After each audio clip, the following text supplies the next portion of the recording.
Javi, voy a dejar mi teléfono ahí así. Mi micrófono. Yo sí, igual. No sé qué estaba grabando. Es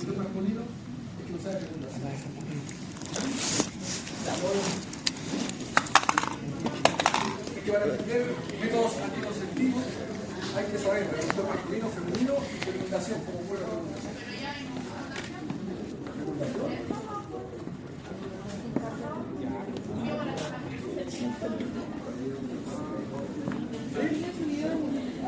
¿Ya? Si usted dice que es suficiente. Vale, por lo menos la parte de las píldoras anticonceptivas, la píldora del día después, todo eso se puede entender con esta clase. Eso no es problema. Sí, hay otros métodos que.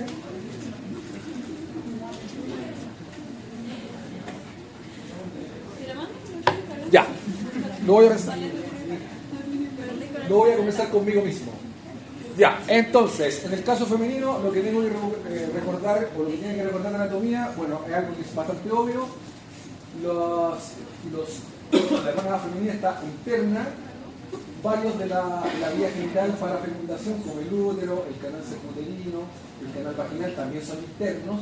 Por lo tanto, se utiliza, ¿no es cierto?, obviamente para la exploración esta posición ginecológica.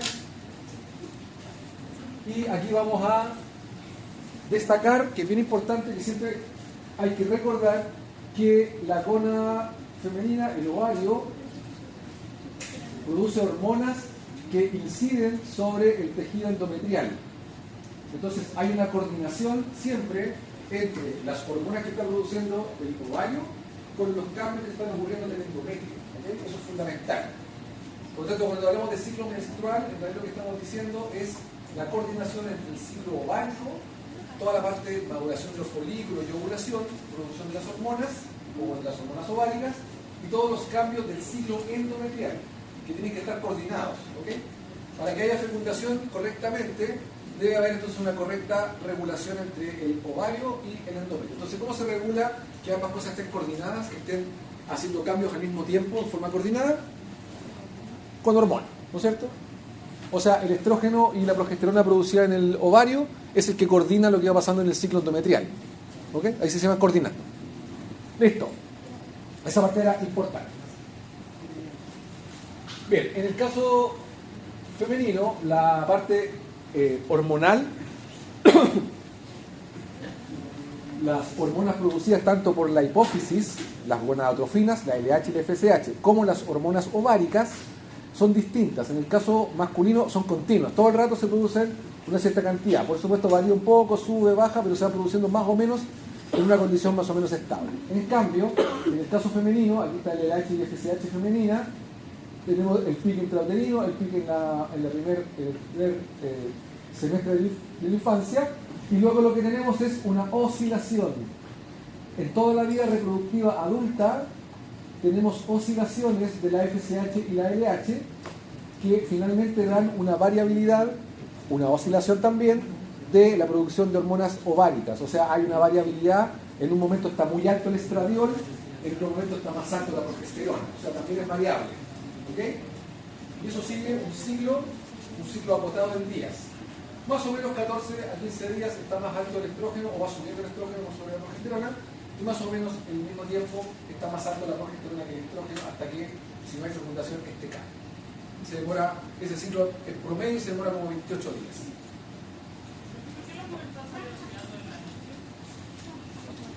Claro, porque en la pubertad básicamente hay mayor desarrollo puberal en la noche. Entonces, donde hay más oscilación de estas hormonas es durante la noche para producir los cambios físicos que se producen. Es fundamental que sean en la noche porque hay menos metabolismo, entonces es más fácil hacerlos ahí. ¿Eso tiene que ver con la hormona del crecimiento? Claro, está coordinado esa oscilación nocturna con la hormona del crecimiento y con pic de cortisol. ¿Sí? O sea, en el día hay alto cortisol, en la noche baja el cortisol y ahí suben estas dos oscilaciones. El cortisol ya hizo la pega de dejar harta energía disponible para hacer el crecimiento, entonces está coordinado. Ya, entonces como lo hemos dicho hartas veces, hay que dormir. Los pubers tienen que dormir, claro. Bien, el feedback del eje que domina la LH, la FSH y la gónada son básicamente feedback negativos en general, pero en este caso solamente en un momento del ciclo muy cortito unos pocos días, como una semana, hay un momento en que hay mucho estrógeno. Y en ese momento el feedback es el único momento en que se vuelve positivo. ¿Ya? Y eso es fundamental. ¿Ya? Va a ser fundamental, lo voy a explicar más adelante. Bien. Al igual que en el caso masculino, lo que teníamos en el eje era la GnRH, la producción de FSH y LH, y en el ovario se producía estradiol y progesterona. Aquí vamos a sumar dos cosas. En el caso femenino, también es muy importante la secreción de dopamina del hipotálamo. ¿Por qué era importante que el hipotálamo secretara dopamina hacia el hipófisis? ¿Se acuerdan?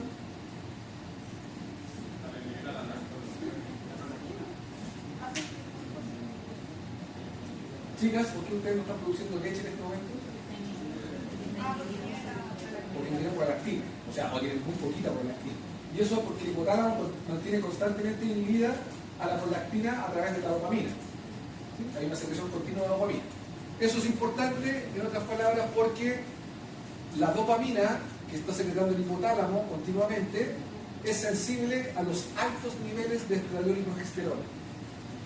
¿Okay? O sea, la prolactina va a cambiar durante el ciclo menstrual, porque cuando haya alta progesterona, ¿no es cierto? Tenemos una cantidad alta de progesterona, va a tender a inhibirse en el hipotálamo la secreción de dopamina. Por lo tanto, en la etapa de alta progesterona del ciclo menstrual debiera aumentar un poco la prolactina. Y eso puede producir cambios en la glándula mamaria estacionarios, que son posovulatorios. ¿Sí? Hay algunas mujeres que se quejan, por ejemplo, de dolor de las glándulas mamarias justo después del periodo ovulatorio. ¿Sí? Y sobre todo antes del periodo de sangrado, por ahí, por esa etapa. Eso es porque está más alta la progesterona en esa etapa. Y lo que aumenta es un poco la prolactina. Y eso produce algunos cambios en el tejido que después revierten en los siguientes 15 días. Hay esa sensibilidad también es genética. Hay mucha más sensibilidad a esas otras. Lo que ocurre con el dolor menstrual también es genético. Depende mucho, hay algunos que tienen mucho más dolor que otras. Ya, entonces le vamos a sumar esa parte de la dopamina. ¿Y qué más le vamos a sumar acá? Bueno, el estradiol y la progesterona hacen feedback negativo. Solo el estradiol alto tiene la opción de hacer feedback positivo. Aquí también se secreta inhibina. Y la otra diferencia es que esas hormonas están coordinando lo que pasa en el otro tejido, en el endometrio. Es decir, esta progesterona ahora le vamos a sumar este feedback de acá, y esa progesterona y estrógeno están alterando el diámetro de la capa variable del endometrio, del útero, que es el endometrio. ¿Okay? Así que también ahí eso está coordinado en esa parte. Sí. ¿Qué fin para inhibir la dopamina en este caso? ¿Cómo? ¿Para qué necesitamos inhibir la dopamina? ¿Por la progesterona alta? Sí. Todo lo que ocurre en el ciclo menstrual, todo lo que ocurre es preparatorio para la fecundación, para la implantación y para luego la gestación. Todo lo que ocurre en el ciclo menstrual es para eso. Entonces, cuando hay ovulación, el organismo realmente se adelanta preparándose a que haya implantación. Si hay implantación, y eso llega a buen término, si hay fecundación y implantación, va a haber gestación y vas a necesitar que la glándula mamaria crezca y esté apta para la lactancia. Entonces, ya en ese periodo, la glándula mamaria ya crece un poco. Entonces, se cambia un poco el tejido. Como digo, esto es súper variable. A veces son cambios imperceptibles, a veces son cambios más potentes. Ya, entonces, vamos a ver el panorama general. Les voy a pedir que miren aquí con calma. Vamos a separar, entonces, el ciclo menstrual lo vamos a separar básicamente lo que le pasa al ovario y lo que le pasa al útero, ¿ok? Entonces tenemos la fase uterina y las fases ovarias, pero tienen que estar coordinadas. Por ejemplo, cuando está creciendo el folículo, es decir, cuando está madurando el ovocito, llegando a un ovocito apto para implantación y antes de ser ovulado, esa etapa es la etapa folicular. Eso debe estar coordinado con el término del sangrado menstrual y la etapa de proliferación del endometrio. Y la etapa que se llama lútea, que es básicamente post-ovulatoria, donde el ovocito puede ser fecundado, esa etapa tiene que estar coordinado con que el útero, el endometrio, esté apto para ser implantado. Por eso esa etapa se llama en el útero etapa secretora. Si no hay fecundación y no hay implantación, lo que va a ocurrir es que esta fase lútea se va a acabar. Eso está determinado genéticamente otra vez. El cuerpo lúteo tiene una sobrevida determinada genéticamente si hay o no hay implantación para que prenden las hormonas. Si eso no ocurre, se va a terminar esta fase secretora, se va a terminar esta fase lútea y todo el tejido que creció en la parte proliferativa va a desgarrar en el sangrado menstrual. El promedio dura 4 días, más o menos promedio, 4 o 5 días. Y ahí el ciclo va a partir de nuevo, va a partir otra vez. Ya, ¿de qué depende que haya fase folicular o fase lútea en el ovario?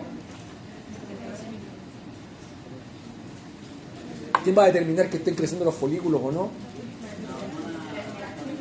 La FSH y la LH, o sea, las hormonas que vienen de la hipófisis. ¿Y quién determina si hay más FSH que LH? O sea, si estamos en la fase folicular o en la lútea. Las quispeptinas que estimulan a la GnRH. ¿Y la GnRH qué hace? Oscila distinto. Ya, entonces aquí, este gráfico lo hice yo, no lo van a encontrar en ningún lugar. ¿Se fijan que la oscilación es distinta en una fase que la otra? Ya, entonces es fundamental la oscilación. De hecho, en algunos problemas de infertilidad, lo que se va midiendo a veces son todas las hormonas. Incluso se mide si está oscilando bien la GnRH o no. Para saber si están viendo la temporalidad de los ciclos. Recuerden que este ciclo es más o menos equivalente. La parte folicular debería durar más o menos lo mismo que dura la fase lútea, incluyendo la parte menstrual. En promedio 28 días es lo que se demora el ciclo. ¿Cómo se lo más que ciclo en 28 días? La luna. La luna también ciclo en 28 días.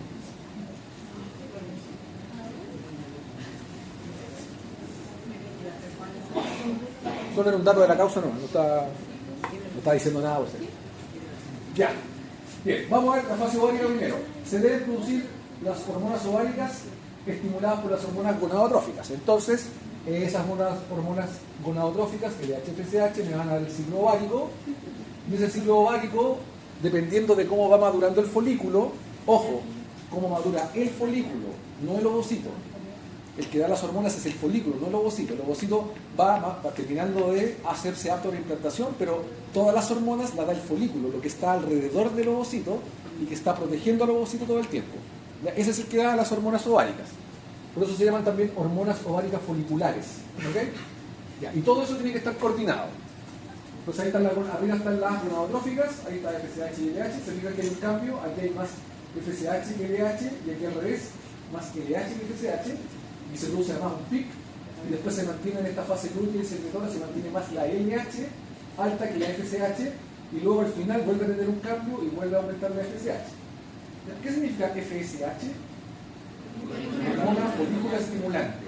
¿Okay? El nombre quedó porque se descubrió primero su función en el reproductor femenino que es masculino, por eso se llama FSH. El hombre no hay ni folículo que esté madurando. ¿Okay? Pero ahora nos sirve saber el nombre, porque ahora ya sabemos por qué tiene que estar alta en esta parte del ciclo, porque estimula la maduración folicular, ¿no? Ya, y la otra, la LH, luteinizante. ¿Qué significa luteinizante? Amarillo, ¿no es cierto? O sea, generar un cuerpo amarillo, que básicamente es un cuerpo lleno de colesterol, por eso es amarillo. Entonces, eso tiene muy buen nombre, porque cuando esto está muy alto, se produce una ovulación, y lo que se genera después de ese pic es un cuerpo amarillo. El cuerpo, ¿ya? Para que no se nos olvide con un código de color. Ya, y a medida que va ocurriendo eso, el folículo, a medida que eso va ocurriendo, el folículo, ahí está, va madurando. ¿Qué significa que el folículo vaya madurando? Significa que el ovocito que está dentro está siendo cada vez más envuelto por distintas capas de células. Y crecen muchas esas células. Desde un punto microscópico, el ovocito fundamental, o ovocito primario, es muy difícil de mirar, pero en cambio el que está listo para la ovulación es muy grande, incluso se puede ver al microscopio óptico. Tiene muchas capas de células. Esas capas de células que están creciendo son las que me van dando este aumento primero de estrógeno y luego en la parte lútea este aumento de progesterona. Y aquí, al igual que cambia FSH a LH, tengo primero un cambio en que hay más estrógeno que progesterona y después al revés, más progesterona que estrógeno. Para que no se le olvide, ¿qué significa estrógeno? Así como hidrógeno, oxígeno, nitrógeno, que genera calor, ¿no es cierto? Oxígeno, ¿qué significa? Que genera agua, que genera fuego o oxidación. Y hidrógeno, eso es fácil, que genera agua. Entonces aquí se llama estrógeno porque genera calor. ¿Y por qué le han puesto ese nombre? Porque el día 14, como va a ir en la etapa de fecundación, justo antes del pic del LH y antes de la ovulación, justo el día antes, la temperatura corporal femenina sube 0,5 grados, dada la subida del estrógeno. Por eso le pusieron el nombre que genera calor. Y esta es fácil. ¿Qué significará progesterona? Progesterona. Progestación, ¿no? Es una hormona bien hecha para la gestación. ¿Por qué? Porque es la que permite que la fecundación sea bien implantada en el útero y de ahí para adelante parte de la gestación. Es progestación. ¿Ya vieron? Ya, para que no se le olviden los nombres y así es más fácil recordarlo. Bien, eso es lo que pasa a nivel ovárico, el ciclo ovárico. Pero ahora lo vamos a pegar con el ciclo endometrial o el ciclo uterino. Entonces lo mismo que teníamos antes, el mismo gráfico, ahora vamos a ver que cuando hay pic de estrógeno, cuando el estrógeno va subiendo, ¿qué pasa en el endometrio? Va proliferando. ¿Y qué pasa cuando tengo alta progesterona? Está listo para implantación. Vamos a ver qué significa que el endometrio esté listo para implantación, qué cambio morfológico implica eso. Que básicamente son dos. ¿Ok? Y ahí tengo en realidad todo coordinado. ¿Se fija que ahora está todo coordinado? Todo calza. Pero la progesterona la que genera El estrógeno. ahí está. El estrógeno es el que genera el crecimiento. La progesterona genera que cuando ya creció tenga algunos cambios morfofuncionales que permitan la implantación, que esté apto para implantar. Y que si se implanta algo, esté listo para alimentarlo, para que crezca. Vamos a ver eso al final. Ya, entonces ahora voy a hablar de este crecimiento aquí arriba. Primero voy a hablar del óvulo y luego del folículo, ¿ok? Para que estemos... Ahí está. Entonces, esta es la parte del folículo. ¿Qué le ocurre al folículo? Dijimos que en el caso femenino se nacía con ovocitos primarios, no con ovogonias. En el caso masculino, ¿cuál es la diferencia? ¿Qué hay en el testículo maduro adulto masculino? Espermatogonias, o sea, están como por aquí arriba. Decía una el equivalente. En el caso femenino no hay ovogonias, hay muy poquitas. Lo que hay son ovocitos primarios, eso es lo que hay. ¿Y cuál es la diferencia entre una ovogonia y un ovocito primario? ¿Cuál es la gran diferencia? Que la mitosis ya pasó, ¿no es cierto?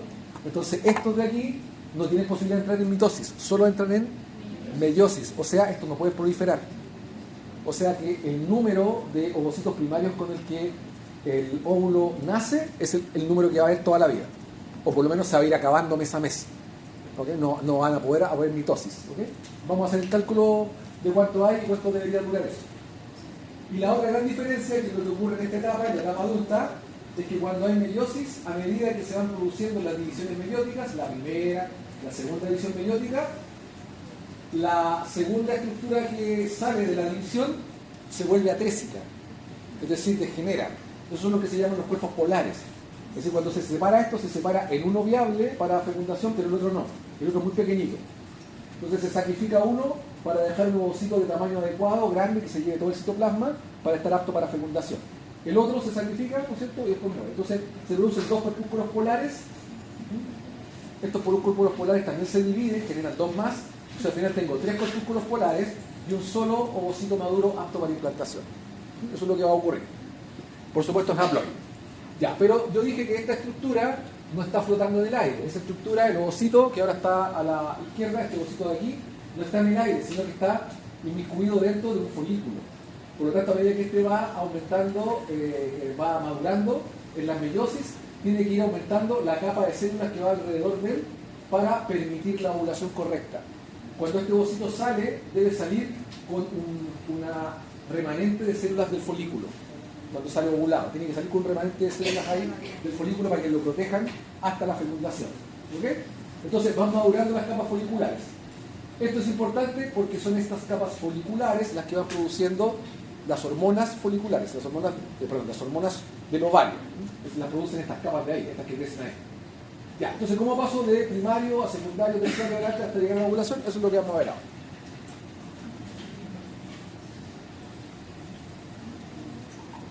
Bien, lo que tengo entonces primero es un folículo primordial, ¿sí? Que normalmente está por las orillas del ovario y está en reposo.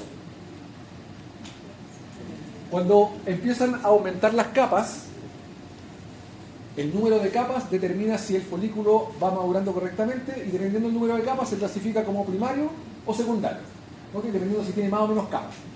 Ahora, no son solo capas, las células van cambiando su morfología y también van madurando, van adquiriendo algunos receptores. Eso se lo voy a explicar en una demo más adelante.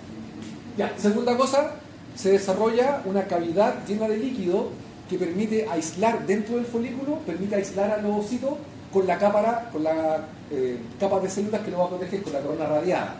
Esa capa de líquido es fundamental para que ocurra esa aislación para que después tengamos una estructura que pueda ser ovulada. Así que es fundamental que crezca esa capa de líquido. Esa zona de líquido se llama antro. Como el primario y el primario no tiene, y el secundario tiene una muy chiquitita, se les llama preantrales también. Ese es el otro nombre que reciben. Y por supuesto la que desarrolla esa capa se llama antro o folículo terciario. Y luego sigue engrosando el número de capas, queda muy grande, y ese que está muy grande, que es el que además madura primero, es el único que está listo para ovular. Si ese ovula, todo el resto queda atrésico de nuevo, se reabsorbe, degenera. ¿Ok? Ese que está apto para ovular, entonces es el folículo que domina, folículo dominante, folículo preovulatorio o folículo de Graf, son todos los nombres que tiene. ¿Ok? Entonces, básicamente eso es lo que va ocurriendo en maduración. Y después que salió ovulado, el remanente de células, ¿no es cierto?, se luteiniza, es decir, cambia su estado metabólico, se transforma en un órgano endocrino ahora, el remanente del folículo, y se llama cuerpo lúteo. Y por supuesto tengo todos estos folículos atrás. Ahí está en dibujitos todo lo que acabo de decir. Ahí están todos los folículos. Tienes el número de capas que más cambian, aquí son como cuboides, acá se ponen redonditas, y aquí se van especializando, se separan en dos tipos de células. ¿Sí? ¿Cuántos folículos hay cada célula? ¿Cuántos salen a maduración? Depende de la edad de la mujer. Le voy a mostrar una tabla con eso. ¿Ya? Pero depende de la edad. Bien. La primera etapa, y esto es fundamental para que entendamos para qué sirve la FSH y la LH, la primera etapa de ir avanzando de folículo primordial a folículo preantral, eso es espontáneo, no depende de ninguna hormona. Entonces, todos los días, a cada minuto, están saliendo folículos que se están pasando de folículos primordiales a folículos primarios y a folículos secundarios. Están en distintos estadios, pero todos los días está ocurriendo. ¿Ok? Como dije, eso depende de la edad de la mujer. ¿Sí? Cuando está cerca de los 20 años, alrededor de 15 folículos todos los días están pasando de folículos primordiales a preantrales, más o menos. 15 a 20. Después de los 40 años, son dos, a veces uno, diario, que están pasando de folículos primordiales a folículos preantrales. Ese proceso es independiente de las hormonas, por lo tanto, es independiente de la hormona folículo estimulante. ¿Por qué es independiente? Porque estos folículos, el primario y el secundario, sus capas celulares son muy inmaduras, entonces todavía no tienen receptores para FSH, son insensibles a la FSH. ¿Qué pasa cuando empiezan a llegar al terciario y tienen muchas capas? Se transforman en sensibles a FSH. Si para pasar de folículo secundario, terminal, a terciario y a folículo dominante, para pasar en toda esta parte de aquí, aquí sí se requiere que haya FSH de por medio.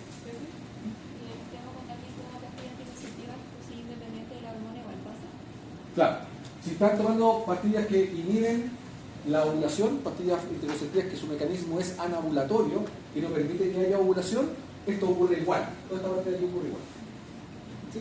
Pero ¿qué pasa? Como eso nunca madura, todos esos folículos se deberían reabsorber, porque nunca pasan a este folículo ovulatorio. Ahora, podría pasar en algunos casos, para que no de patología del tiro, que estos folículos que no maduran, porque no es posible que lleguen acá, porque tenemos bloqueado eso por la píldora, lo que podría ocurrir es que estos folículos se podrían enquistar, por ejemplo.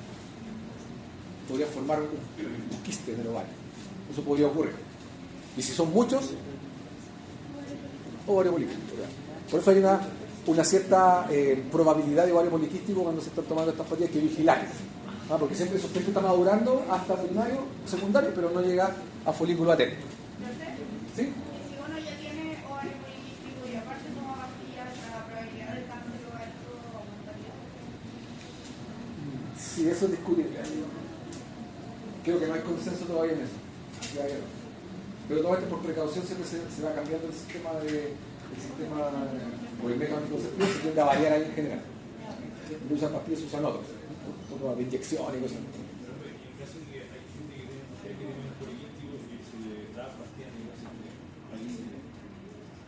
No, pero también existe síndrome de ovario poliquístico sin pastillas. También te puede dar. También se pueden inyectar esos. No, ahí lo que se hace es que se da una pastilla, en realidad se da una dosis diaria, que la pastilla es distinta a la que se ocurre normalmente.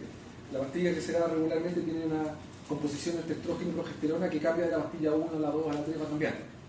¿Sí? Hay varias que son placebo, que no tienen nada. Entonces por eso tiene que ser muy ordenado, porque hay un día que hay más estrógeno que progesterona, otro día que hay más progesterona y así. Entonces va cambiando dependiendo de la pastilla. En el caso de ovario poliquístico hay que vigilar, ¿sí? Porque podría agravar el cuadro. Entonces se vigila y se hace un cambio en el método anticonceptivo. ¿Sí? Esta respuesta. Hay que vigilarlo ahí en el centro. Bien. El ciclo ovárico entonces tiene... recuerden que la irrigación del ovario va por el medio, más o menos. Entonces todo el proceso que estamos viendo ocurre más bien por la orilla. Y eso es importante que ocurra por la orilla porque esta ovulación debe hacer una micro ruptura de la pared del ovocito para que pueda salir el ovocito ovulado. Tiene que haber una micro ovulación, así que es importante que estas estructuras vayan poniéndose por la orilla y toda la parte metabólica vaya por el centro en realidad. Lo mismo pasa con el cuerpo lúteo, etc. Y además las hormonas es más fácil que salgan cuando están por la orilla que cuando está por el centro.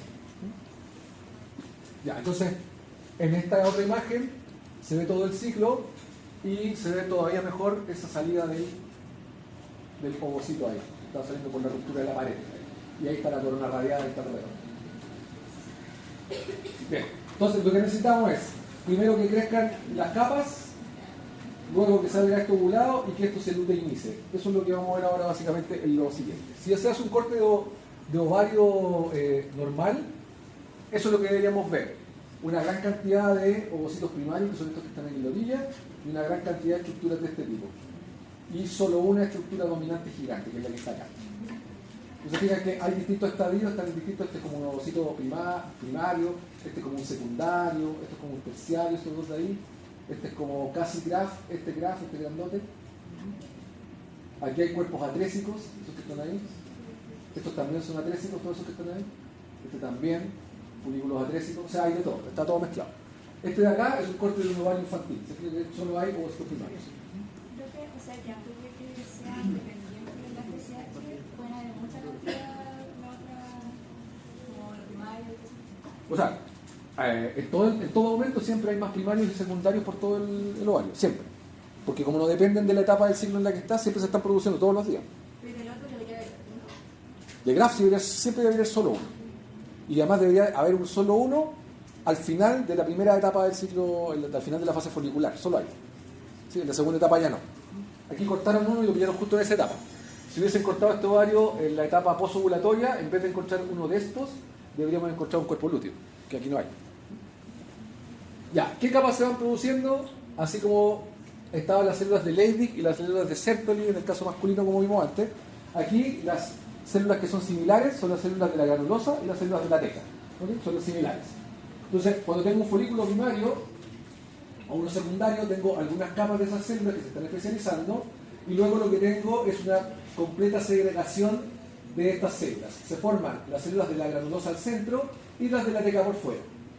Y incluso quedan separados por una membrana. Y después tengo otra especialización, porque las células de la granulosa se separan en dos. Estas que están por la orilla, estas que están acá, más una capa de células de la granulosa especial que están acá, que forman lo que se llama la corona radiada, o corona radiata. ¿Qué tienen de especial estas células de esta zona? En histología se lo tienen que haber dicho. Porque estas de aquí son especiales, distintas a las de acá, que es lo que la mayor característica que les da la especialidad, la especificidad a estas zonas de aquí.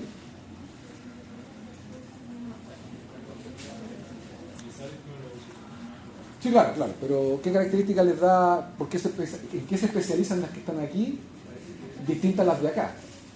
¿Pueden transformar hormonas que forman la teca? Pero no recuerdo bien. La principal especialización es que esas células de ahí secretan unas proteínas de matriz formando la zona pelúcida.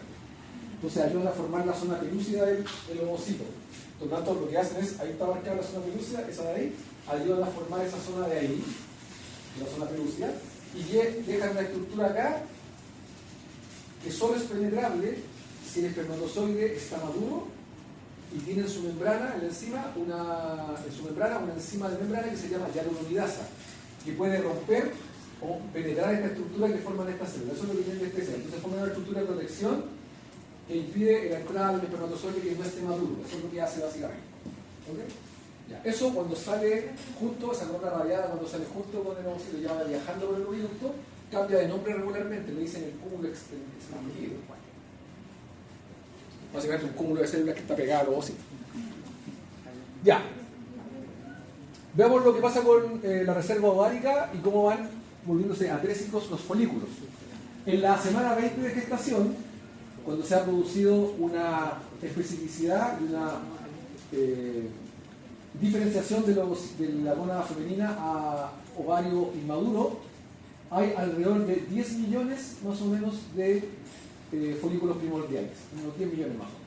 Ahí se produjo la mitosis, luego la primera meiosis y quedó ahí.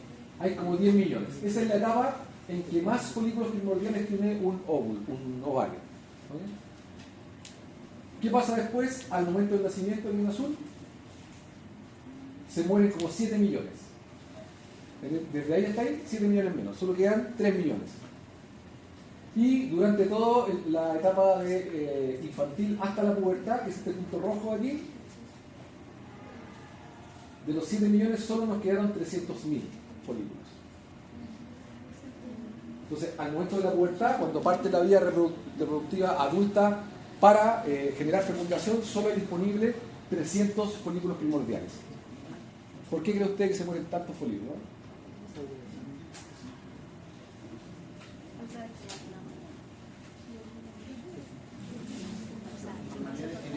Claro, lo que se va seleccionando son los mejores folículos que tienen el mejor patrimonio genético, en otras palabras. Esa es como la teoría. Todavía no hay nadie que lo haya demostrado a ciencia cierta con algún marcador, pero eso es lo que se supone. Esos 300 folículos que quedan aquí para que podrían avanzar hasta folículo ovulatorio o preovulatorio deberían ser los que tienen el mejor patrimonio genético. Pero esto lleva un riesgo, porque entre esa etapa y esa etapa, ¿cuántos años pasan ahí? ¿El momento del nacimiento hasta acá? ¿Hasta la pubertad? Son 12 años, ¿no? O sea, están ahí latentes 12 años, por lo tanto, cuando entramos en la vida adulta, hay riesgo de mutaciones, ¿no es cierto? De mutágenos, si se consume un fármaco mutágeno o algo del estilo, podría haber mutaciones en esos folículos primordiales y son los mismos que van a madurar. Y de aquí hasta el fin de la etapa reproductiva adulta, hasta la etapa que se llama, el nombre correcto es climaterio, por si acaso. Menopausia significa detención del sangrado menstrual, eso significa menopausia, ¿okay? Que es un marcador del climaterio, pero todo el mundo le dice menopausia, pero en realidad se llama climaterio. ¿Qué pasa en la etapa del climaterio? Que si hay ovulación cerca de la etapa del climaterio y hay fecundación, ya pasaron, ¿cuántos años más o menos? Como 45 años más o menos desde que estaban los ovocitos en el ovario. Entonces el riesgo de mutaciones es mucho más alto todavía. Por eso la probabilidad, por ejemplo, de tener, de desarrollar hijos con alguna alteración genética es mucho más alta a medida que se va avanzando en la edad. En el caso femenino hay una correlación estadística entre gestación a los 40 años. Tiene un nombre bien despectivo eso en clínica. ¿Saben cómo le dicen a las mujeres que tienen su primer hijo como a los 40 años? Tener el primer hijo le dicen primíparas. Las que tienen muchos hijos se llaman multíparas. ¿Ya? Y cuando tienen 40 años le dicen que es una primípara añosa. O sea que es muy mayor. Bueno, hay una correlación estadística en que los hijos que tengan, sobre todo síndrome de Down, por ejemplo. Los casos de síndrome de Down se dan con mayor frecuencia cuando la fecundación y la gestación ocurre en mujeres de 40 años.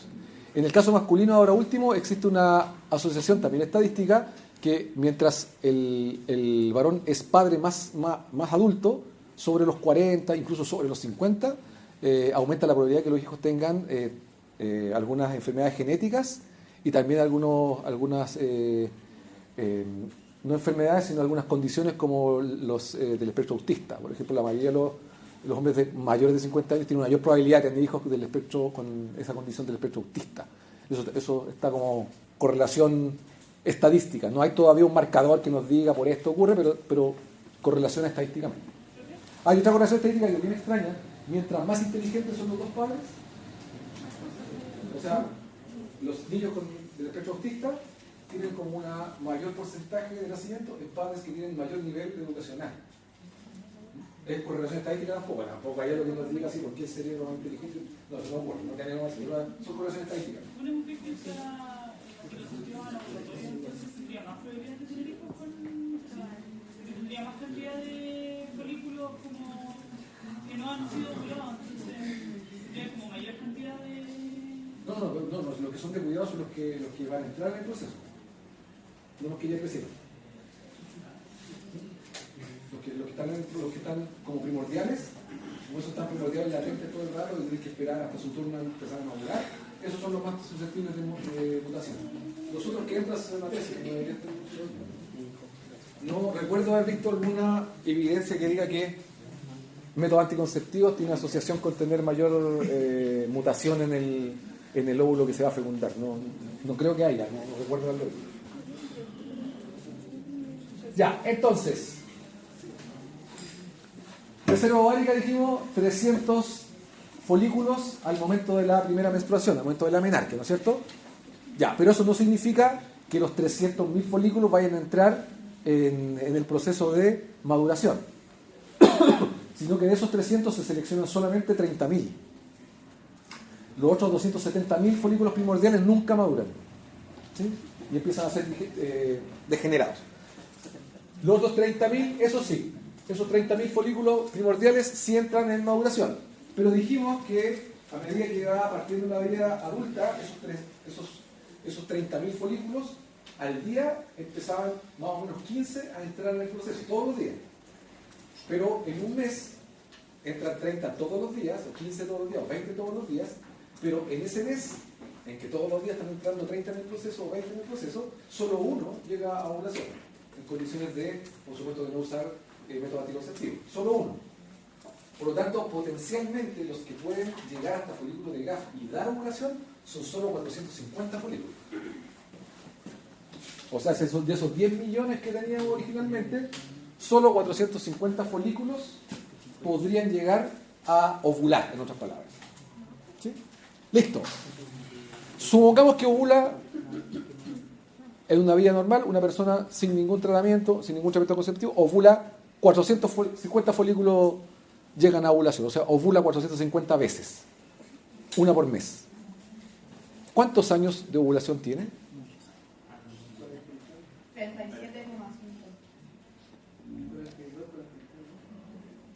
37,5. Son 450 folículos, pues, o sea, son 450 meses. ¿Cuántos años son eso? Si un año tiene 12 meses.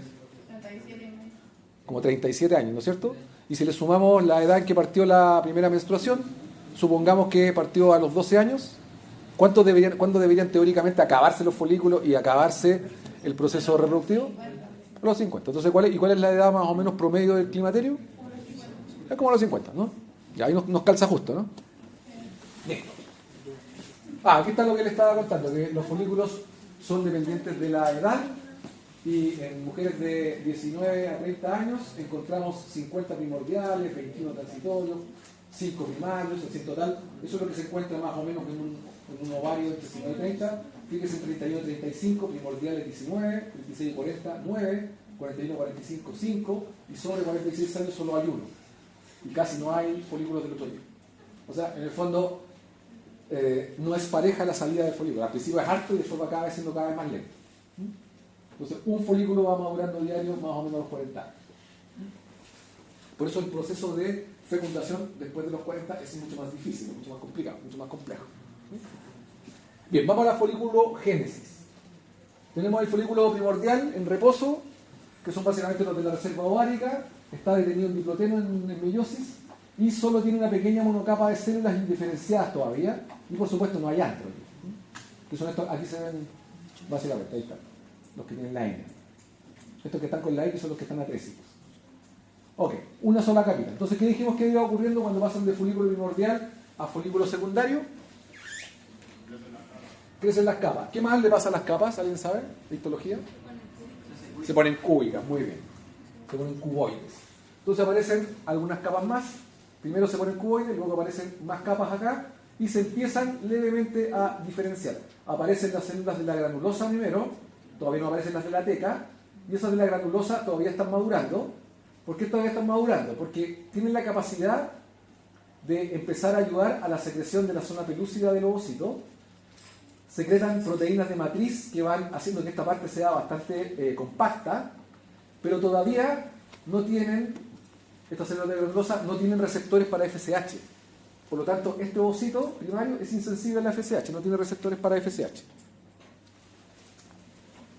Luego pasa al secundario. Ahí en el secundario la cosa ya es distinta. En el secundario, el óvulo que está adentro está madurando, ahora el óvulo que está secundario está más adelante en la meiosis, y ahora sí se diferencian las de la teca, que se ponen por fuera. También aparecen receptores de LH y FSH en las de la granulosa y en las de la teca, y empiezan a producir una moderada cantidad de andrógeno, pero sobre todo una cantidad moderada de estrógeno, que eso es muy importante, y una cantidad moderada de inhibina. Eso es lo que empiezan a producir estas capas de la granulosa y de la teca. Después les voy a contar cuál produce cuál. Y aparece esta pequeña cavidad, que no es un antro todavía, es como un preantro, que es pequeñito pero es muy importante para empezar a aislar esta zona de acá. Aquí lo pillaron justo, mira, aquí está el preantro, o un antro pequeño, y aquí está aislado, está empezando a aislarse el ovocito con su capa de células con la que va a salir producido. ¿Qué pasa cuando pasan al folículo terciario? Lo que pasa ahí es que desarrollan un gran antro, aíslan completamente, pero sobre todo tienen una gran cantidad de receptores de FSH y también de LH, y también tienen una producción de inhibina muy importante. Va a empezar a producir ese cambio hormonal. Ahí está. Entonces ahora sí se secreta una cantidad alta de estrógenos, de inhibina y de un poco de andrógeno, un poco de testosterona, y sí desarrollan esta cavidad muy importante, el antro.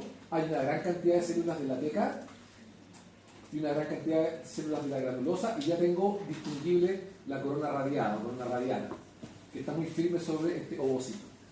El crecimiento aquí, sobre todo por la cavidad, es bastante grande. Pueden llegar a medir 2 a 5 milímetros, o sea, son muy grandes, se pueden ver incluso al microscopio electrónico, y como son tan grandes y tienen tanto receptor para FSH, el que desarrolle más receptores para FSH, ese gana. Y ese va a ser reclutado como el folículo que va a poder ovular. ¿Por qué gana el que tiene más receptores de FSH? Porque se está secretando al mismo tiempo que se está secretando estrógeno, se está secretando inhibina. Por lo tanto, lo que se está haciendo es, a medida que crece, se está inhibiendo la secreción de FSH. La FSH va bajando a medida que este folículo va creciendo.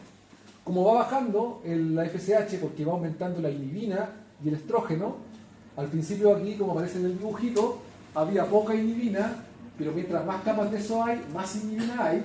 Lo que va a ocurrir entonces es que la inhibina va a bajarme la cantidad de FSH, y el que es más sensible a FSH, o sea, el que tiene más receptores para FSH, ese va a ser el que va a dominar sobre los otros. Y eso básicamente por tamaño nomás, o sea, el más grande. ¿Sí? Listo, el que logró madurar más grande en esa etapa. Todo el resto, atrésicos. Todo el resto muere, y este que se selecciona es el que está apto para ovular. Ese folículo dominante, entonces, muchos receptores de FSH, por supuesto también de LH, y la característica que tiene este folículo ahora que fue reclutado, el que queda acá, es que puede producir una alta cantidad de estrógeno. Eso es fundamental, que produzca mucho estrógeno. Ya no es moderado, sino alto. Una alta cantidad de estrógeno. Eso es importante para que pueda ocurrir la siguiente fase, ¿ok? Porque por la alta cantidad de estrógeno es que se va a producir la ovulación. Vamos a ver al tiro cómo ocurre. Bien grande, harto folículo, fíjense, la capa radial ya tiene varias capas, y está muy consolidada, es muy fácil de identificar, eso hace que sea fácil el desprendimiento. Bien, antes de ver la ovulación, vamos a ver la comunicación que hay entre las dos células que están formando esta estructura, entre las de la granulosa y las de la teca. Aquí tiene que acordarse un poco lo que vimos en la clase anterior, la comunicación que había entre Leydig y Sertoli. Aquí ocurre algo similar, con la diferencia que las células de la granulosa, que son las más internas, que vendrían a ser como las células de Sertoli más o menos, estas tienen receptores para FSH y LH, para los dos. A diferencia de lo que ocurría en la otra, ¿se acuerdan que había uno para cada uno? Aquí hay para los dos. ¿Por qué para los dos? Esto es importante. Primero, las de la teca tienen receptores para LH y les produce el mismo efecto: captar una gran cantidad de colesterol a través de la LDL, el HDL, y transformar ese colesterol en progesterona. Fíjense ahí, progesterona. Y también ese colesterol en un andrógeno que se llama androstenodiona y un poco de testosterona. Todo este proceso ocurre en las de la teca. ¿Cuál es la diferencia que hay acá? Es que estas células producen progesterona, pero casi toda la progesterona se transforma en androstenodiona y en testosterona. Pero las células de la granulosa tienen una proteína que les ayuda a captar esa androstenodiona. Por lo tanto, la ecuación o la reacción química está siempre estimulada hasta aquí.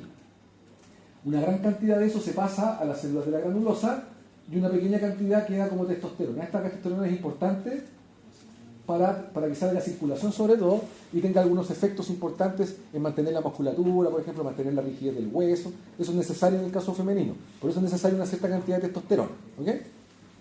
Esa testosterona es modificable. Las mujeres que hacen ejercicio, por ejemplo, les aumenta la cantidad de testosterona. No a niveles como en el caso masculino, pero sí les aumenta porque les ayuda a mantener la tensión muscular, a mantener el músculo creciendo, sobre todo si hacen ejercicios de musculación. Así que es normal eso que ocurra. Esta androstenodiona, que estoy todo el rato tirando hacia allá, hacia las células de la granulosa, se transforma por una aromatasa que solo está en las células de la granulosa, estimulada por la FSH, por eso es importante la FSH.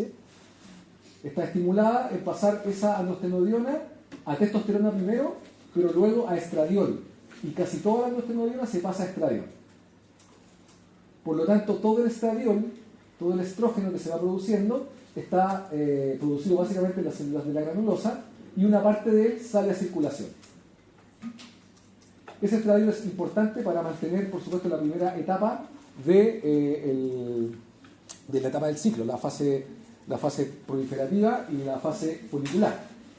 Y luego también es sensible a LH, por lo tanto, al principio de la fase hay más FSH que LH, por lo tanto tengo más estradiol, pero en la segunda parte del ciclo lo que tengo más es LH que FSH, por lo tanto ahora la LH hace lo mismo que las células de la teca, estimula la captación de colesterol y la formación de pregnenolona y luego progesterona. Por eso en la segunda etapa tengo más progesterona que estradiol. ¿Sí? Esta progesterona, por supuesto, también sale a circulación y además va estimulando que en las células de la teca haya siempre un poco de androstenodiona que esté pasando para acá. Por eso nunca nos quedamos sin estradiol. Pero va a depender del nivel de FSH y LH, si hay más de esto o más de esto. ¿Ok? Eso era lo importante, básicamente, lo que les quería decir. Por eso la que hace la diferencia es la de la granulosa. Esa es la sensible a si hay más de una o de la otra. ¿Ok? Ya. Veamos para qué sirve eso. Ahí está como en resumen, la LH produce esta síntesis de estrógeno y la FSH, esta de aquí, hace la conversión a estrógeno. Y eso, por supuesto, sale a circulación. Ese estrógeno, el que sale a circulación, mantiene los caracteres sexuales secundarios femeninos y el que se queda aquí en el folículo, el estrógeno, ayuda entonces a la maduración folicular. Por eso el estrógeno tiene que ir aumentando en la fase folicular para ayudar a la maduración de los folículos. Ya, lo que acabo de decir está ahí mismo, pero en palabras, ¿ok? Para que después, si se perdió un poco, lo puede leer aquí. Aquí están todos los pasos de lo que acabo de decir. Y no olvidar, esto se lo agregué yo, que las células de la granulosa secretan inhibina también.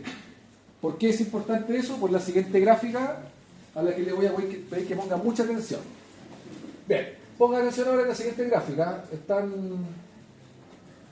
Están sacadas de un buen libro, pero están modificadas. Las modifiqué yo para que quedara lo más claro posible. Entonces quiero que las entienda bien primero y no note cualquier cosa. Ya, aquí está todo el proceso que hemos descrito todo el rato. Allá está sumada la oscilación de la GnRH entonces. Y aquí está muy importante lo que ocurre con la progesterona y el estrógeno. El estrógeno aumenta primero, luego la progesterona. Pero fíjense, aquí está muy importante la inhibina. Por eso le puse este gráfico.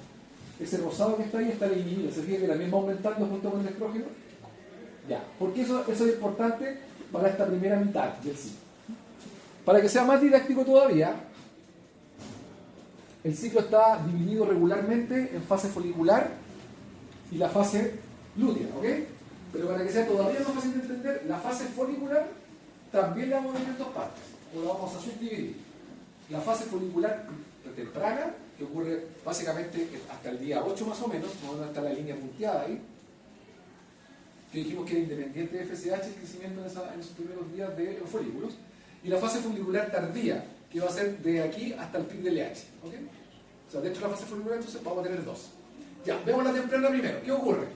El ovocito primario y el folículo empiezan a madurar en forma espontánea y a medida que crecen las capas, ¿qué es lo que iba aumentando? A medida que iban creciendo las capas de granulosa y capas de la teca. Ya, aumenta la secreción de inhibina y también aumentaba la secreción de estrógeno en forma moderada. ¿Sí? Ya, eso es lo que está abajo. Fíjese que el estrógeno empieza a aumentar en forma moderada hasta la mitad. Hasta por ahí vamos. Esto es un aumento moderado. Y también va aumentando la inhibina. También hay progesterona, que es la que está aquí en negro, pero en menor. ¿Qué pasa con el aumento moderado de estrógeno? ¿Feedback positivo o negativo?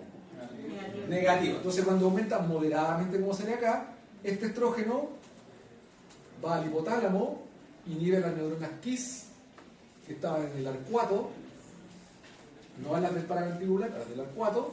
Por lo tanto, las Kiss, en respuesta a una subida de estrógeno, automáticamente lo que hacen es cambiar la oscilación del patrón oscilatorio de la GNRH. Lo van cambiando, moderadamente. ¿Y qué ocurre a nivel de la hipófisis? El estrógeno inhibe selectivamente la producción de FSH. ¿Qué hace la inhibina? También inhibe selectivamente la producción de FSH. Entonces cambio el patrón, pero tengo más inhibida la FSH que la LH. Por lo tanto, ¿qué empieza a ocurrir? La FSH empieza a caer. ¿Sí? Ya, ese es el elemento más importante de esta primera parte. Hacer que la FSH empiece a caer lentamente. Y que eso esté coordinado porque va aumentando el folículo. ¿Para qué? Para que en la siguiente etapa, en la etapa folicular tardía, lo que ocurra ahora es que caiga la FSH completamente, se produzca esta caída de FSH, pero el folículo ahora está mucho más grande. Como está muy grande y tiene muchísimas capas, la cantidad de estrógeno y de inhibina que secreta es muy alta. ¿Qué pasa con la inhibina? ¿Qué inhibía la inhibina? Y tengo mucha inhibina, porque tengo muy inhibida la FSH, ¿no? Por lo tanto, la inhibo tanto que incluso es más baja ahora que la LH. Eso es fundamental que ocurra. Ese cambio de esa inversión de las concentraciones, que caiga la LH, perdón, que caiga la FSH y que quede más alta la LH, ¿okay? Que caiga la FSH en azul. Okay. ¿Y qué ocurre con el estrógeno alto? Porque esto tiene muchas capas, entonces se queda ahora mucho estrógeno, subió mucho estrógeno. Miren la gráfica, miren cómo aumentó el estrógeno. Entonces, esta gran subida de estrógeno, ¿qué es lo que me provoca? Un feedback positivo. Entonces, estimula en la hipófisis que aumente la secreción de LH específicamente, mientras la inhibina me mantiene baja la FSH. Por lo tanto, me ayuda a que haya más LH que FSH. ¿Y qué pasa ahora con las neuronas Kiss? Y por eso era todo el cuento de las neuronas Kiss, que como hay tanto estrógeno, ahora se estimula el otro núcleo, el paraventricular. Entonces las que se estimulan son las Kiss del paraventricular, y esas lo que hacen es aumentar la oscilación de la GNRH, aumentando la secreción de FSH y LH. Pero, como tengo la FSH muy inhibida, logra que haya mucha LH por sobre la FSH. ¿Sí? ¿Se entiende hasta ahí? Sí. Listo. Con esto va subiendo, va subiendo, va subiendo. Después dijimos que el folículo que era seleccionado, el único que queda vivo es el que es más sensible a FSH. Claro, ¿por qué? Porque hay muy poquita. Entonces el único que va a quedar vivo es el que tiene más receptores, ¿no? Ese que queda vivo secreta mucho estrógeno. Y fíjese que el estrógeno muy alto provoca una subida espectacular de LH justo el día previo a la ovulación. Y se produce el pic de LH justo el día antes de la ovulación. ¿Por qué? Porque ese pic produce que este folículo seleccionado expulse al ovocito hacia afuera, ese pic. Eso se demora como 12 horas más o menos. Llega el pic arriba, como dentro de las primeras 12 horas debería salir expulsado el ovocito maduro, con la corona radiada hacia afuera. Entonces, por eso es importante que tuviéramos este cambio de pic, que tuviéramos este cambio en el feedback y que tuviéramos el cambio en el tamaño para tener mucho estrógeno para poder estimular ese núcleo de hipotálamo. ¿Sí? Tuve la duda de cuando el estrógeno estaba muy alto, hacía un feedback positivo sobre la FSH y LH. Sobre las dos, claro. Pero como tienes mucha inhibina, la FSH está muy baja. Porque estas capas secretan las dos, secretan alta cantidad de estrógeno, pero también alta cantidad de inhibina. Y con la inhibina inhibe selectivamente la FSH, esta está más baja siempre. Ya. ¿Se fija que igual incluso hay un pic de FSH? Ya, pero es chiquitito. ¿Okay? Por eso es muy importante que haya ese pic de LH.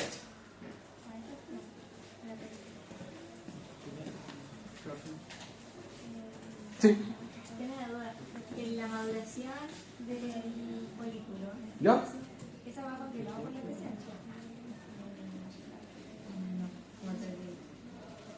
FSH? ¿De cuál folículo? Primario, secundario, terciario, preovulatorio.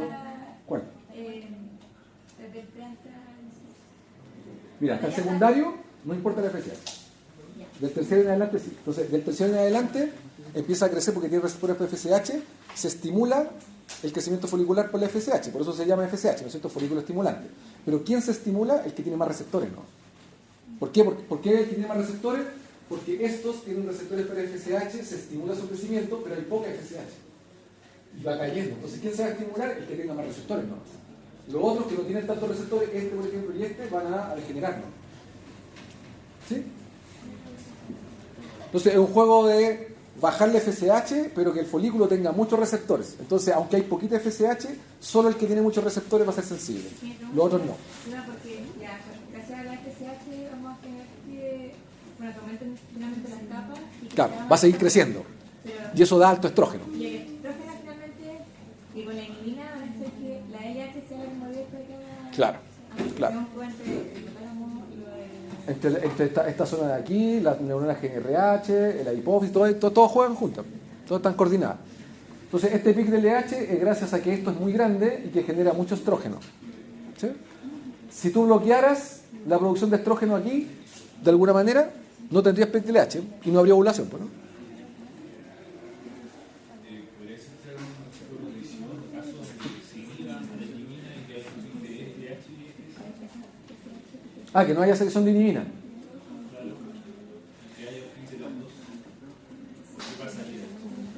Es que si tú inhibes la inhibina, ¿en qué momento? Porque si la inhibes aquí o la inhibes aquí es distinto. En la fase temprana o en la fase tardía. Claro, si yo la inhibo en la tardía, lo que va a ocurrir es que la FSH no va a caer. Como la FSH no va a caer, no va a reclutar solo a uno, va a reclutar a más de uno. Porque los que tienen menos receptores de FSH igual van a ser sensibles a la FSH y van a madurar igual. Entonces va a tener varios folículos llegando a folículo de Graf. Y podrías tener una multiovulación, en otras palabras. Eso pasa con los tipos. Claro, en el caso de cuando hay más de un óvulo para fecundar, que es muy raro, eso es bien raro, en los casos humanos, básicamente hay ovulaciones... ¿Cómo? Eso se hace para la donación de óvulos, ¿no? Maduran más de uno. Claro, artificialmente se hacen madurar más de uno para que salgan muchos óvulos para donarlo, digamos.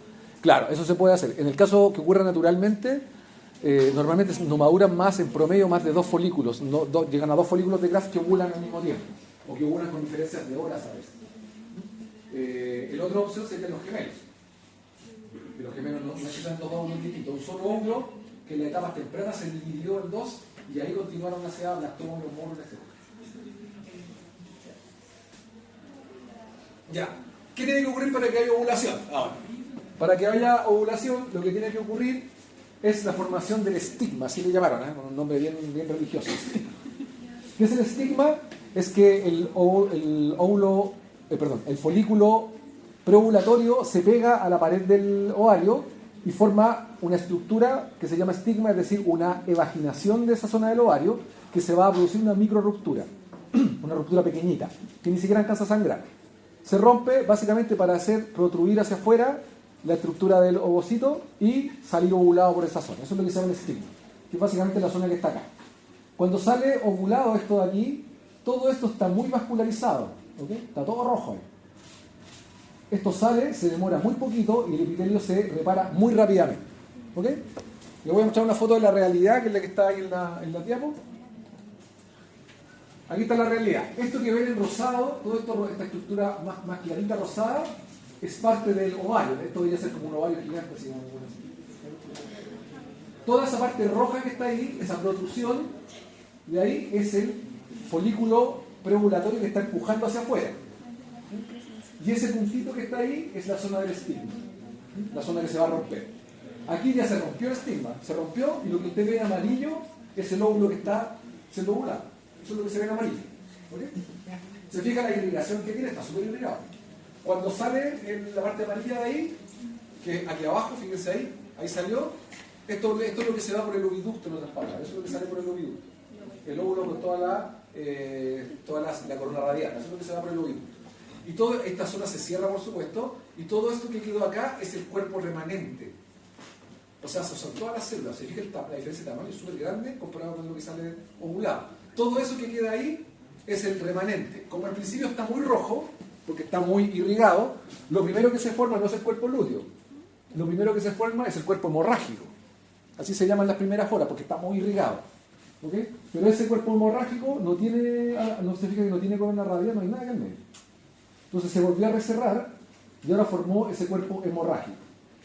Ese cuerpo hemorrágico ahora ya no requiere tanta irrigación, básicamente porque no va a alimentar a un ovocito creciendo, ni tampoco van a crecer más células, no requiere tanta irrigación.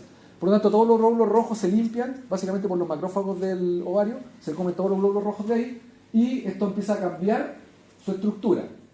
Como hubo un pic de LH, y la hormona se llamaba luteinizante, básicamente lo que hace la hormona por su pic es producir la ovulación, pero a este remanente lo que hace es cambiarle su avidez por el colesterol. Ahora esas células tienen muchísimos receptores para LDL y HDL. Entonces se hacen ávidas por el colesterol. Y a las poquitas horas de la ovulación empiezan a tragarse mucho colesterol y se tragan tanto colesterol que se ponen amarillas. Así. Está amarillo de colesterol. ¿Para qué quieren tanto colesterol? Para transformarse ahora en un órgano endocrino muy potente y se crea una gran cantidad de hormonas derivadas del colesterol, principalmente progesterona y estrógeno.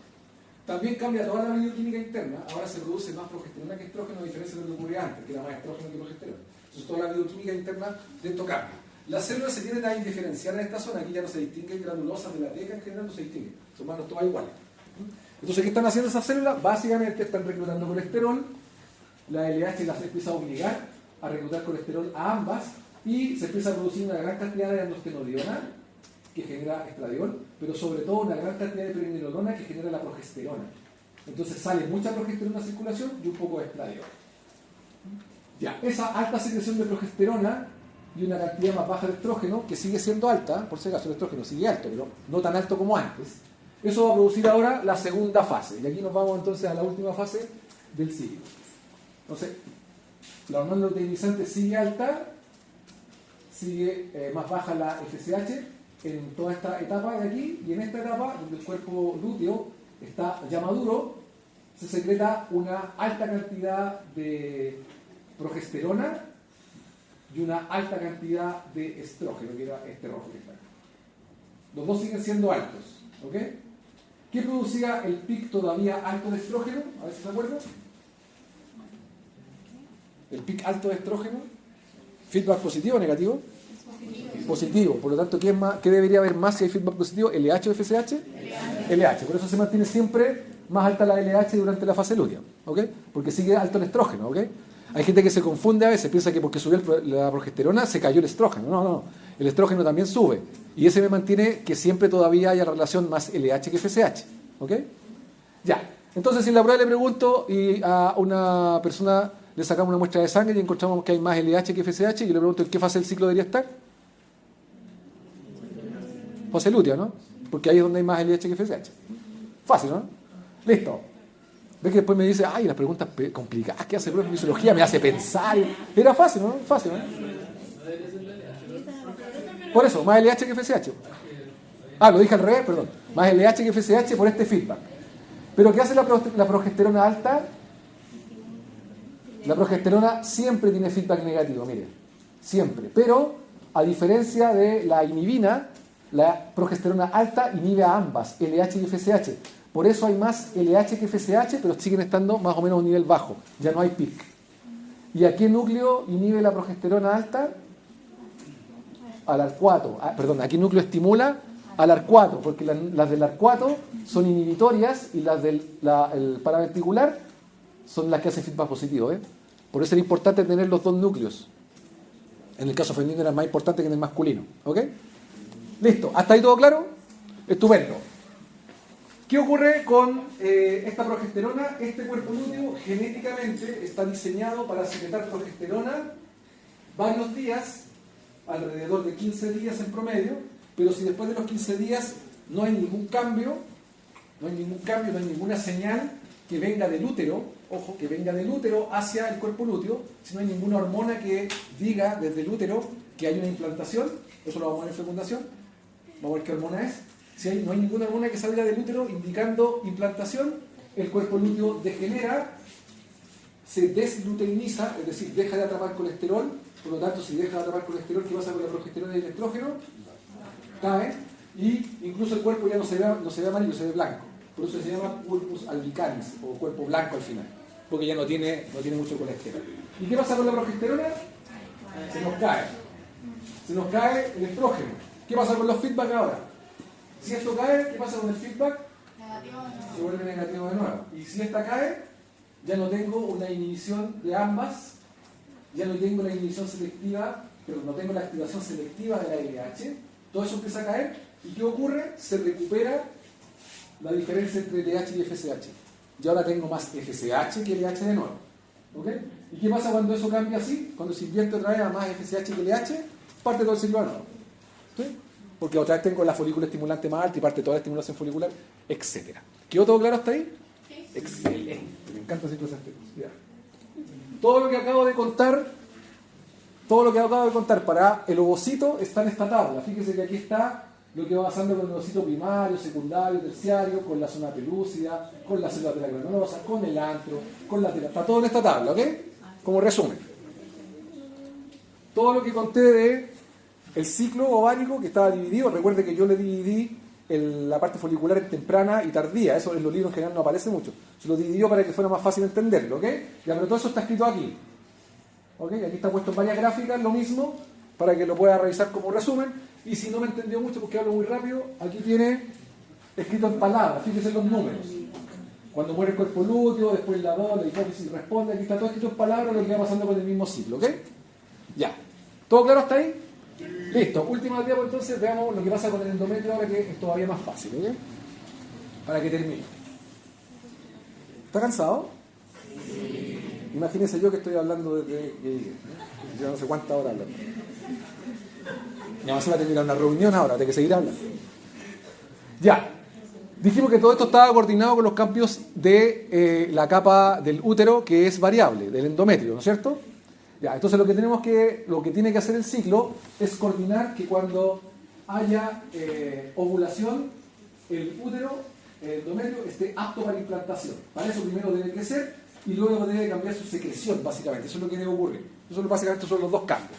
Entonces cuando tengo si miramos el útero y el endometrio, lo que tengo es dos capas. Una zona que crece, que se llama zona funcional o capa variable, que básicamente es una capa que está irrigada, pero que luego es muy fácil que cambie su irrigación y su secreción.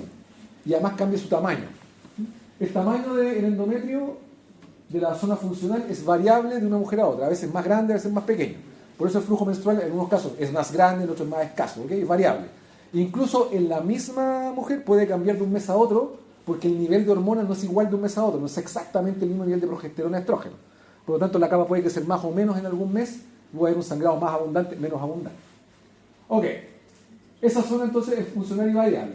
¿Qué es importante? Que siempre tengo una pequeña capa de endometrio aquí abajo, una pequeña capa de endometrio que está sobre la capa del músculo, o sea, la capa miometrial. La capa miometrial, por supuesto, es una zona basal que no cambia, que incluye una pequeña capa de endometrio. ¿Por qué es importante que siempre haya una pequeña capa de endometrio? Porque esa pequeña capa de endometrio es sensible al estrógeno. Entonces cada vez que el estrógeno empieza a subir, esa capa empieza a proliferar. ¿Sí? Y a medida que va proliferando, el endometrio se va haciendo sensible a la progesterona cada vez. ¿Sí? Entonces eso me coordina con lo que va saliendo o las hormonas ováricas. Listo, entonces fase proliferativa, ¿qué es lo que tengo? Fíjense en la fase proliferativa, lo que tengo básicamente es crecimiento de esta zona. Esta histología está bastante buena porque es bien representativa, esta histología real. Entonces fíjense bien, esta capa crece principalmente. Los puntitos azules son núcleos de células, ¿ok? Estas como lagunas que hay aquí, todas estas lagunitas que se ven ahí, esas lagunas grandes que están cortadas así, son glándulas de secreción, ¿ok? Solo que las glándulas como están cruzadas y si uno el corte así, que uno ve la luz de la glándula. Y estas pequeñitas que están ahí, esas de ahí, ¿qué serán? Vasos sanguíneos, estupendo. ¿Ve que ya sabe histología? Muy bien. Listo. Entonces, al quinto día debiera ocurrir, al quinto día del ciclo, que arbitrariamente le pusimos esos días, el quinto día, que es básicamente cuando terminó el sangrado, lo que debiera ocurrir es que como empieza a aumentar el estrógeno, básicamente porque hace 5 días que están proliferando los ovocitos de primordiales a primarios y secundarios y aumenta un poquito el estrógeno, esta capa que es sensible a estrógeno, la capa más basal, empieza a aumentar su tamaño. ¿Qué más empieza a ocurrir? Muy importante, las células que van creciendo desarrollan, las células que van proliferando tienen receptores para progesterona, o sea, se están preparando para la otra etapa, ¿ok? Se van a hacer sensibles a progesterona. Entonces, crece y además se va haciendo sensible a la progesterona. Eso es bien importante. Y por supuesto lo que ocurre es una hiperplasia de las células, pero también de las glándulas. Estas glándulas se van haciendo cada vez más grandes y se produce una suerte de aumento de la irrigación. Se proliferan los vasos sanguíneos en esta zona. Entonces, cuando esto ya va llegando a término, cuando ya está en su crecimiento máximo, cuando hay un pic de estrógeno, debiera tener glándulas muy grandes y debe tener una gran cantidad de vasos sanguíneos, debería estar muy irrigado. Como se irriga mucho, aumenta mucho el aporte de glucosa a esa zona, entonces esta zona queda llena de glucosa, en otras palabras. Todo eso es básicamente esperando la implantación, básicamente para eso es. Bien. Listo. ¿Qué pasa ahora en la parte secretora? Mire el cambio, nuevamente que se fije bien en la histología, mire cómo estaba antes, cómo está ahora. Mire. ¿Se fija qué pasa con las glándulas? ¿Cambiaron su forma? ¿Y se fija que el tejido está mucho más irrigado ahora? Ya, ese cambio de irrigación entonces hace que este tejido esté con estas glándulas que se llaman ahora espiraladas o tortuosas, ese es el nombre que reciben, porque son como así como, no sé, como desordenadas, como espiraladas. Y además, el contenido de glucógeno que hay en esta zona es extremadamente alto. Por lo tanto, si se implanta un ovocito fecundado en algún estadio de sincicio, si se implanta ahí, se empieza a alimentar automáticamente el tejido y empieza a crecer rápidamente. Esta primera capa de aquí arriba, que es una capa que va a alimentar al tejido, se tiene que desarrollar durante esta fase secretora, se llama capa predesidual. La palabra decidual significa alimentación, entonces es una capa pre a la capa que va a alimentar básicamente al embrión. Recuerden que si se implanta ahí, va a tener que alimentar al embrión hasta que se forme la placenta. Por lo tanto, tiene que ser una capa apta para eso. Esa es la capa predesidual. Ahí está, cambios predesiduales. Bien, secretora, capacidad secretora máxima. Esto además está bastante más fluido, esta capa está más fluida que lo que estaba en la etapa proliferativa. Las células en realidad no están tan unidas entre ellas, están mucho más fluidas, entonces es mucho más fácil que haya implantación. Hay cambios en el sistema inmune en esta parte, eso lo vamos a ver en la parte de cambio morfológico de la gestación, ahí les voy a contar, pero usted que ya sabe mucho del sistema inmune, ¿no es cierto? Vamos a hablar cuál sería el cambio más importante. A ver si se acuerda de inmune, ¿cuál debería ser el cambio más importante para que si algo que tiene un ADN extraño, porque el óvulo fecundado trae ADN materno, pero también trae ADN paterno, por lo tanto es considerado ADN extraño, ¿no es cierto? ¿Cuál sería la reacción inmune que habría que hacer que bajara, habría que mitigar para que no hubiera rechazo? ¿Cuál sería la más importante?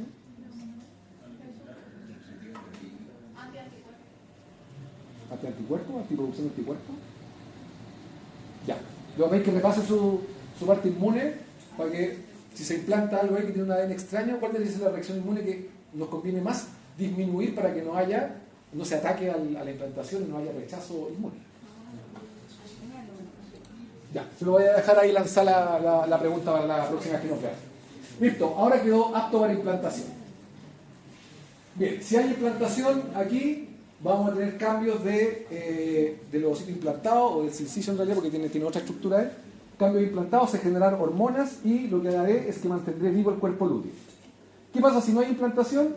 No hay hormonas de esta zona hacia el cuerpo lúteo degenera, cae la progesterona. ¿Y quién mantenía esta capa irrigada y lista para implantación? La progesterona. ¿Cómo cae la progesterona, qué va a ocurrir? Desgarra el tejido y ocurre el sangrado menstrual, que básicamente es el desgarre de todo este tejido. Ahí está desgarrando, se rompen los vasos sanguíneos, por cierto, por eso todo el desgarre es de color rojo. Entonces esta hemorragia periódica es básicamente la capa funcional que va disminuyendo. ¿Y qué tenía la capa basal que queda después de que todo esto desgarra? Era rica en ¿qué receptores?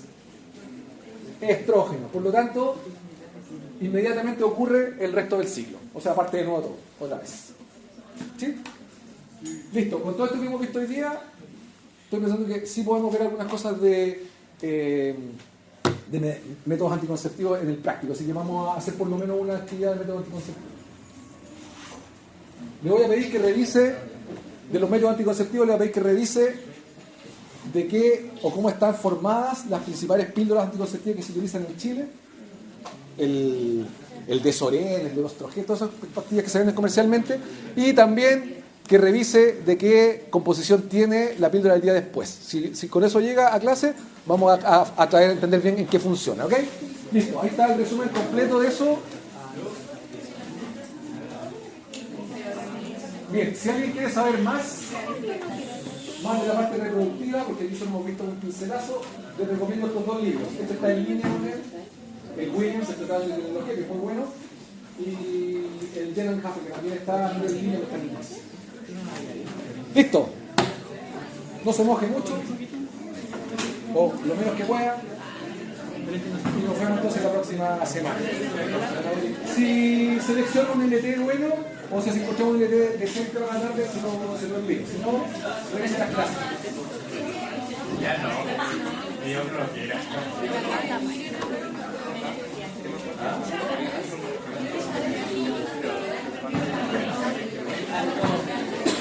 Yo tengo uno de ese popular, pero es más chiquitito. Pero no sé cómo usarlo. No, está bien, pero debe quedar igual que sirve. ¿Para qué sirve? Una pregunta, no nos da claro por qué si le ponen el PCH, ¿Ya?